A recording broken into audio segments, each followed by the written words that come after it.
Are people afraid of you, Beth? Uh-huh. Who's afraid of you, Beth? John. Your brother. And what is your brother, why is your brother afraid of you? Because I hurt him so much. Mm-hmm. Okay. And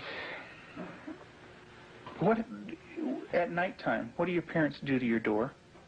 Lock it shut. Why do they lock it shut? Because they don't want me to hurt John. Right. And they're kind of afraid of hurting John? Of you hurting John? Mm-hmm. Okay. Are they afraid that you might hurt them? Yep. Would you, Beth? Mm-hmm. When would you do it? Nighttime. Okay. Why would you do nighttime? Because I don't like them seeing me do it. But they can feel me do it. Mm-hmm. And what would you do to them, Beth? Stab them. Okay. What would you stab them with? A knife. The program you are about to see was compiled from the actual therapy tapes of Dr. Ken McGidd, a clinical psychologist specializing in the treatment of severely abused children. Children so traumatized in the first years of life that they do not bond with other people. They are children who cannot love or accept love. Children without conscience who can hurt or even kill without remorse. This film shows the devastating effects of abuse on a child. It also shows that victims can be helped. It is the story of a 6.5-year-old girl named Beth. Do you ever stick pins in people? Mm-hmm. Who? My brother. Okay. Do you do it a little bit or a lot? A lot. Okay. And what are you trying to do to your brother? Kill him. Why do you want your brother to die? Because I was hurt so bad, and I don't want to be around people. Okay. Who else would you like to stick pins into? Mommy and Daddy. What would you like to have happen to them? Die. Jesus could have lived to save Israel, yet he chose to die to save the world. Tim is the minister of a small Methodist church in the South. He and his wife Julie have been married for 12 years. Unable to have children of their own, they decided to adopt. In February of 1984, they received a call from the Department of Social Services telling them they had 2 children available for adoption. They were told that Beth, 19 months old, and her brother Jonathan, 7 months old, were normal and healthy. We did not need children to make our lives complete. We felt secure in ourselves and secure in our relationship, but we wanted to share that with somebody else, and we felt like we had a lot to pass on to a child, and that was what we really wanted to do. And when the phone call came, it was like, at last it's here. It seemed like a miracle. It had happened so quick. We'd heard of couples having to wait 5, 10 years on a child, and here we had 2 young children. It was like the answer to our dream. Their dream became a nightmare when they realized that Beth and Jonathan had severe emotional problems. We had the kids with us, Beth and her younger brother John, for probably a couple of months until we began to learn something about their background and their past. And when we learned it, some things seemed to fall in place about her behavior and John's behavior. From several sources, we discovered that they didn't have enough food to eat. That perhaps even Beth went all day maybe with just a box of Kick cereal. John himself was found in a bassinet with little patches of urine all over it and a dirty diaper and a couple of bottles at his feet that had curdled milk, and the back of his head was completely flat. The front of his head had bulged out, and at 7 months he couldn't raise his head, couldn't roll over. He was just had no stimulation. And we think perhaps that had happened to Beth, and it wasn't very long until she began showing some signs of perhaps even some abuse. There was a nightmare that she had, and the nightmare was about a man who was falling on her and hurting her with a part of himself. Tell me about your birth father. What was that nightmare like? When he touched my vaginas Okay. until it bled, hurt it a lot until it bled, and wouldn't feed me a lot. He'd hit on me, wouldn't be very nice to me. How old were you? 1. And in your nightmare, what happens? I get real scared. Where are you in the nightmare? What happens in the dream? I'm in the house, upstairs.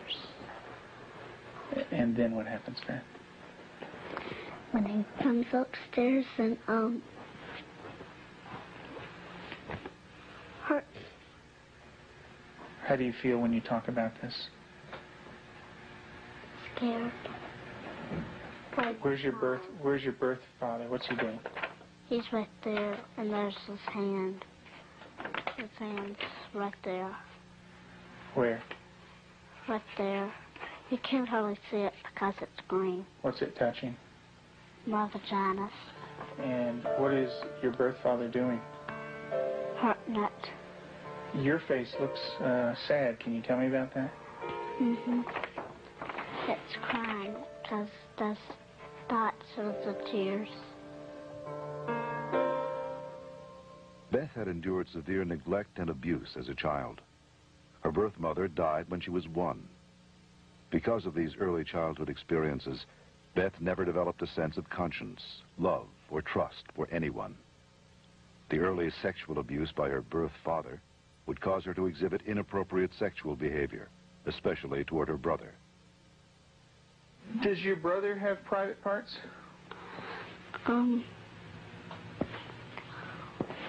Yeah. Yeah. What is his private parts? Penis and butt. And what do you do with your brother, with his private parts, Beth? I heard it.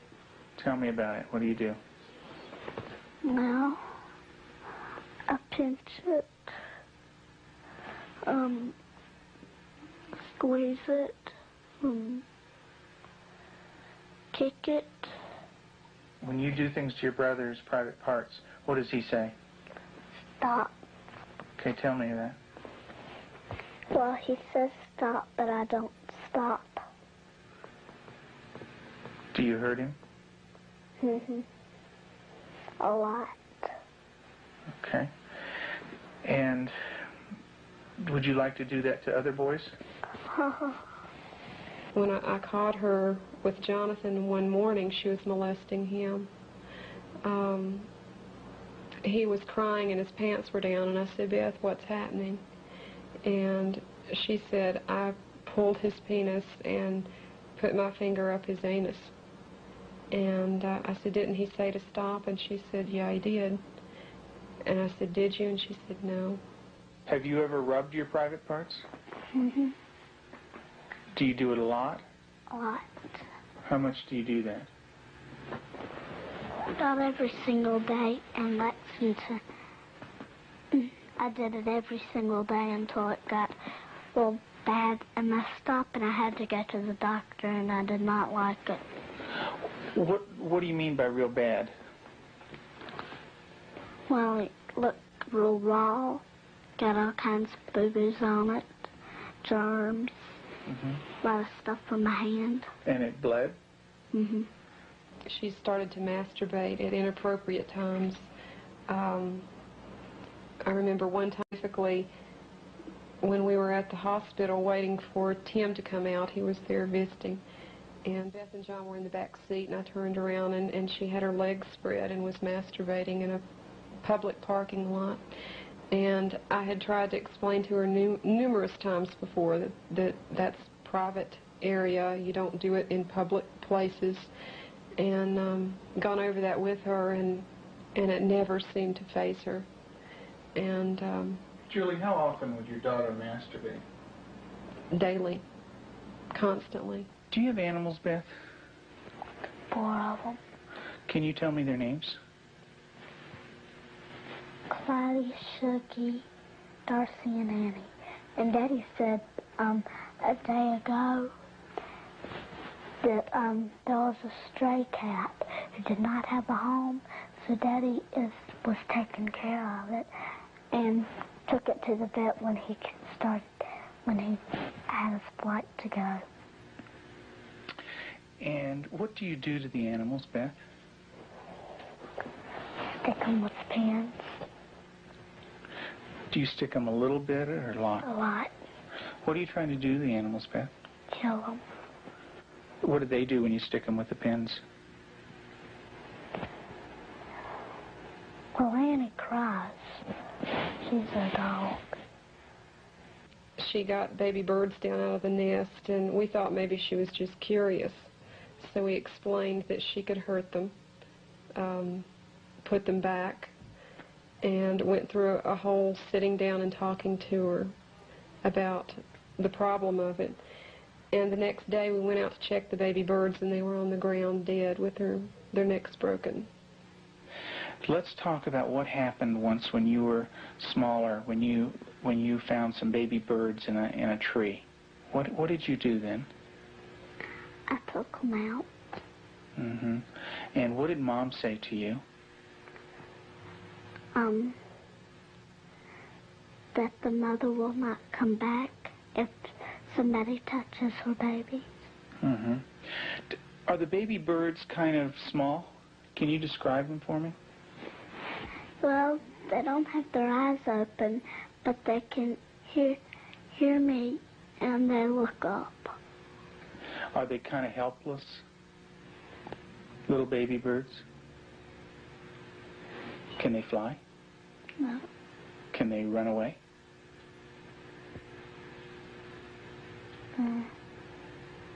Yes. They can? Are they easy to catch or hard to catch? Hard. Yeah. Well, it's hard to remember. With the baby birds, what did you do? Took them out of the tree. And what did you do with them? Played around too rough with them. Also, when at the end, I picked it up and I thought it was Dad, and I came to say, Mommy, is this bird dead? And she said, she called Daddy and said, Tim, and Daddy came and, I think I remember that they said yes. Mm-hmm. And so did the little baby birds die? I don't know. You don't remember? I just remember that I think I remember that Mommy and Daddy said the last bird we got was dead. Mm-hmm. Do you know what Mom said to me? She said that all of them were dead. Did you squeeze them? Did Baby Beth squeeze them? You're doing a good job, honey. Go ahead and tell me what happened. I squeezed them. And what happened? They died. But this kind of aggression at our animals, and even at our brother Jonathan, was beginning to grow to such an excess that our life was miserable at home. John would cry in the mornings and say his stomach hurt. For the longest time, we thought maybe this child has some problem with his intestinal area, or maybe he has allergies, and so we're trying to get all that checked out. Come to find out, Beth was coming out of her room and hitting him in the stomach. And so as a last resort, just to protect him, we had to tie our door shut. So I guess for the last 3 or 4 months now, we've had to tie her in at night, sort of barricade her. The repercussions of Beth's tragic childhood led to uncontrollable rage. Despite the love and nurturing of her adoptive parents, she took this rage out on herself, on her brother, and on them. Her acts of violence became more and more cruel and frightening. Well, I noticed several, like paring knives in the kitchen, missing. And my first thought was Beth. And I felt a little guilty about it at first. I thought, nah. But I really didn't even mention it to her. They'd been gone several weeks. She was sitting at the table drawing and mentioned to me, "What do those knives look like that are gone, Mom?" And I said, "What knives, Beth?" And she said, "Weren't they kind of silver and about this big?" And I knew then, and then this little smile that's not a sweet smile, but a malicious type of smile. And I knew then, I thought, she's got them. Tell me about the knives. Where did you get them? From the drawer. And where else? Do you remember? Mm-hmm. Tell me about it. I got them from the dishwasher. What kind of knives?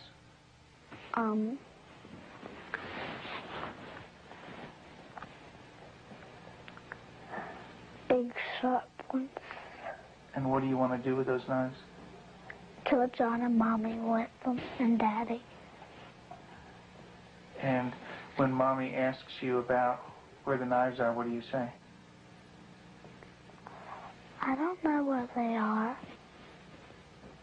What did you think she might do with the knives? My first thought was Jonathan. And the reason we thought that was that she had, by this time, she had tried to kill John on several occasions and openly admitted that. In the basement, she was hitting his head against a cement floor. I heard his screams and ran down and had to literally pull her hands off, and she looked wild-eyed. Did you get real mad at him? Did you hit his head real hard? Tell me about it. How many times did you do it? A lot? Mm-hmm. What was the floor like? Cement. And what happened to your brother? Tell me about it. His head hurt real bad, but his chin, he had to have stitches in it. Could you stop? Use your words, Beth. No. Okay. What was your brother doing when you were doing this? Playing with the toys. Okay. Was he asking you to stop when you were doing it? What was he saying? He was saying, "Beth, stop." And what did you do? I didn't stop. I just kept on hurting him. What were you thinking when you were doing that? Thinking of killing him. How did you stop? What made you stop? When I heard Peter walking across the kitchen. Mm-hmm. It made me stop because I thought Mommy and Daddy were coming. Okay. Did Mommy come? What did she do? She sent me to my room. Okay.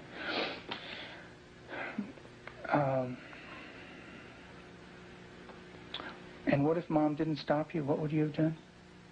Kept on doing it. And what about... After evaluating the extent of Beth's psychological problems, Dr. McGid felt that for the well-being of the family, Beth needed to be temporarily separated from them. In April of 1989, her parents brought her to a special home with an expert at raising children with early attachment disorders, especially children who are dangerous to themselves and others. I have children that have killed numerous times. Cold-blooded family members, neighbor children killed them. And they can do it. Makes my blood run cold just thinking about 9 years old. People don't think a 9-year-old is capable of cold-blooded murder, but they are. That attachment break does severe damage to the heart, the ability to care and the ability to love. If they don't care and they don't love, They're capable of anything. We're very strict about everything. Everything is completely monitored. We take complete control because a child who's unattached does not trust. And because they don't trust, they don't allow anybody to be boss of them. So we take complete control. They are not boss of anything. They have to ask to get a drink of water. They have to ask to go to the bathroom. They have to ask to leave our sight. Part of that is because we cannot trust them because of the damage that they've done before. Beth, would you like to say grace, please? Dear Heavenly Father, thank you for this good day and everybody doing good. In Jesus' name, amen. Amen. Amen.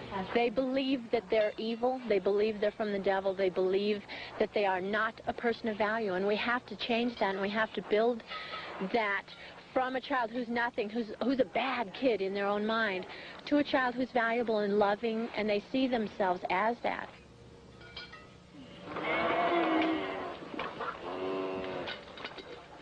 You don't have to bite this. When they do a chore well, we can say, you did a good job, you're a good worker. And then it just builds that self-esteem little by little so that they change the way that they see themselves.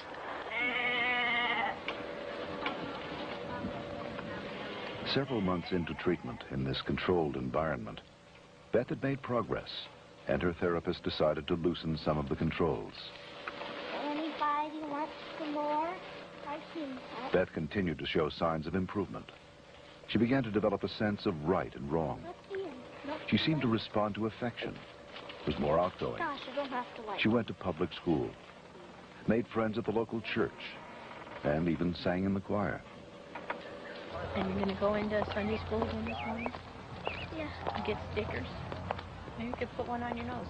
Through the years you made it clear that the time of Christ was near, though the people couldn't see what Messiah ought to be. Though your word contained a plan, they just could not understand. That's Elijah? Mm-hmm. Yeah, it's a beard. See his beard. There's his nose, and that's his... Oh, I see. Yeah, see his beard is kind of flowing in the wind and everything. Elijah taken up into heaven, the fiery chariot. Huh? Well, that's Elisha. That's the other prophet that took Elijah's place. And he was left, and there's Elijah, you know. And he learned about sheep, and the Lord is my shepherd. Mm-hmm. March 3rd, you just got that yesterday, huh?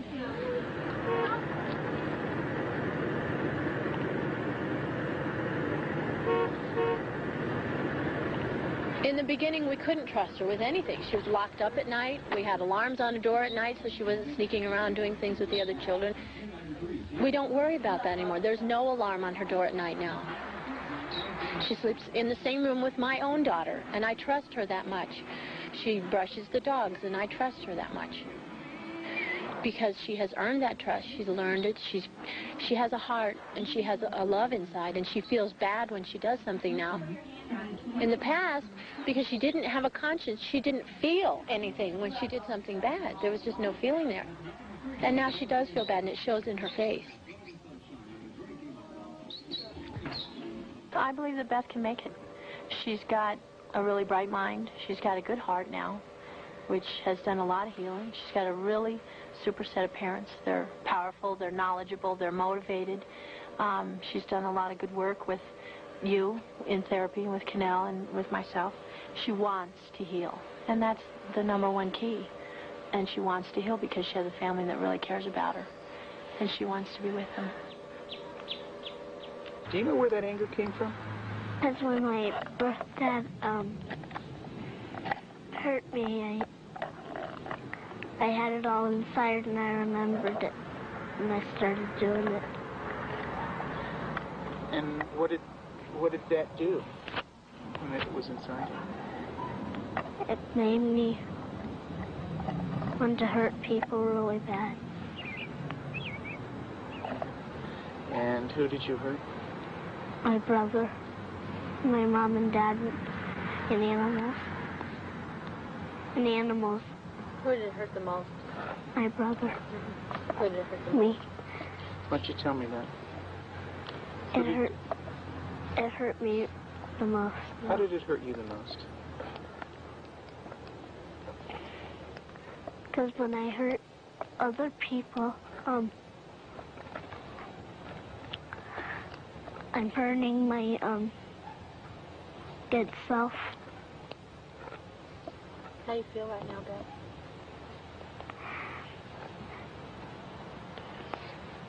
Bad. It's kind of tough to talk about, isn't it? Yes. It is. Beth gave her last interview for this film in December of 1989. Although she had made progress, she would still need extensive therapy. Not all abused children are as deeply scarred as Beth, but all abused children suffer a profound hurt for the rest of their lives. The road to recovery is long and hard for the abused child. There are more than 1 million new victims of child abuse in America every year.